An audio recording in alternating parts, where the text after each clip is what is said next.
सकता है, विकारों से मुक्त हो सकता है और जीवन में ध्यान के माध्यम से प्रसन्नता के रास्ता को और प्रभु को प्राप्त करने का रास्ता पा सकता है। इसलिए आज तक दुनिया में बॉडी डिटॉक्स पर बहुत लोगों ने काम किया, लेकिन हमने अपने गुरुदेव के बल पर, परम पूज्य श्री मुनि जी महाराज जी के कारण परमार्थ निकेतन के इस स्थान पर द्वितीय बार, पहली बार बागेश्वर धाम पर, द्वितीय बार परमार्थ निकेतन में ब्रेन डिटॉक्स पर एक साधना का आयोजन किया, जिसमें विदेशी NRI, USA एवं जर्मनी से डॉक्टर भी आए, ऑस्ट्रेलिया और नेपाल, अन्य देशों के लगभग 100 लोग थे जिन्होंने मिलकर के ब्रेन डिटॉक्स पर काम किया। क्योंकि आधुनिक युग में, आज विज्ञान के जमाने में, स्क्रीन के सामने लगभग 6 घंटे, एक अनुमानित शोध के अनुसार 6 घंटे व्यक्ति अपनी स्क्रीन पर, मोबाइल की स्क्रीन पर, टीवी की स्क्रीन पर समय दे रहा, जिस कारण से उसकी बुद्धि और उसका ब्रेन कुंठा हो रहा, कमजोर हो रहा, ऑटिज्म के शिकार बहुत बच्चे हो रहे हैं, मंद बुद्धि के। तो हमने विचार किया कि पर्चा बनाने से या चमत्कार दिखाने भर से देश का भला नहीं होना है, इस विश्व को पीस के लिए, शांति के लिए कुछ बड़ा दे करके जाएंगे, तभी इस देश का भला होगा। इसलिए एक ऐसी विलुप्त पद्धति को निकाला है जिसका नाम ब्रेन डिटॉक्स है। ये पूरी दुनिया में एक नई क्रांति लाएगी और आने वाले 10 साल बाद इस भारत को मुस्कुराता हुआ भारत बनाएगी और तनाव मुक्त, स्ट्रेस मुक्त भारत बनाएगी। उसी साधना की द्वितीय सत्र में हम यहाँ आए थे।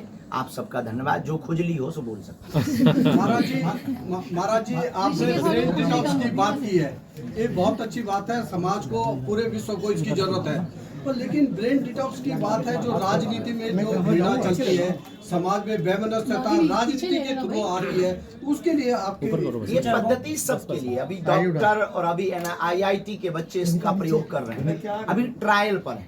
बहुत ही जल्दी जब इसके 100 सत्र के लगभग होंगे तो ये पूरे विश्व के सामने हम प्रकाशित करेंगे और राजनेताओं को तो इसकी बहुत जरूरत होगी। और हम तो ये भी कहेंगे, इसमें ना तो हिंदू मुसलमान होता है, न सिख ईसाई होता है, न इसमें किसी धर्म की चर्चा होती है, इसमें आपकी, आपसे, अपने से चर्चा होती है। एक पद्धति है, एक प्रयोग है, एक रोआ इसमें फड़फड़ा जाता है और कॉन्शियस माइंड से सब कॉन्शियस माइंड तक मैसेज भेजा जाता है, चेतन मन से अवचेतन मन तक। तो नेताओं को इसकी बहुत जरूरत है अपने विचारों की शुद्धि के लिए। आने वाले समय में वो भी इसमें सम्मिलित होंगे। हम यही कहेंगे, भारत को देखो, बुरा ना मानना, किसी को बुरा लगे तो क्षमा करना, हम राष्ट्र के लिए बोलते हैं। हम यही कहेंगे, राजनीति अपनी जगह है, पर जब राष्ट्रवाद की बात आवे ना, तो सभी प्रपंचों को छोड़कर एक साथ टेबल बजा देनी चाहिए। जिस प्रकार से केदारनाथ धाम दिल्ली में बना है, उसको लेकर आप क्या कहना चाहेंगे? कोई नहीं, आराम से करो, आराम से करो।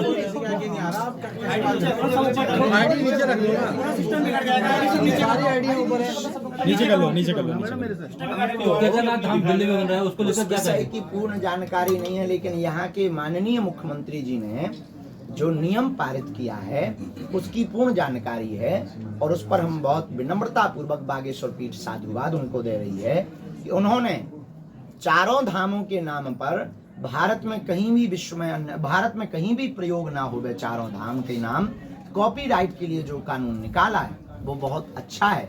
इससे लोग भी भ्रमित नहीं होंगे और साथ ही साथ ये बहुत अनूठा प्रयोग है कि लोग इनके नाम पर कहीं धंधा नहीं बना पाएंगे। तो हम किसी भी जगह के पर्टिकुलर विषय को बोलेंगे तो बखेड़ा खड़ा होगा, पर सच ये है कि ये बहुत अच्छा प्रयोग है और इन ऐसे विवादों से, ऐसे कारणों से बचना चाहिए। सनातन धर्म से हम लोगों को आपस के द्वंद्व से बचना चाहिए। महाराज जी, सरकार ने कांवड़ मेले में नेम प्लेट वाला मामला उठाया है, थोड़ा पीछे कर लो, नीचे कर लो यार। ये भाई जाए तो मुझे भी उठाना पड़ता है। चलो चलो चलो चलो, बस बस हो गया।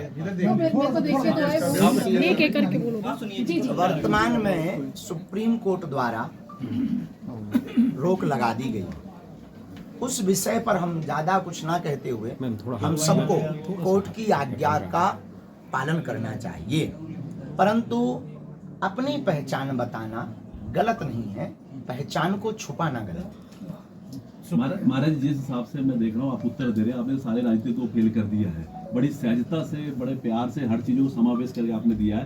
पर ये आपने कहा राजनीतियों के लिए ब्रेन टॉक्स बहुत जरूरी है। मुझे लगता है भविष्य में बहुत जल्दी कहीं ना कहीं बागेश्वर राजनेताओं के सिविक तुमने क्या करना है? फैला लिया ये मेरी राज ने हमारे द्वार देखो, मेरा दर खुला है, खुला ही रहेगा रहेगा। तुम्हारे लिए।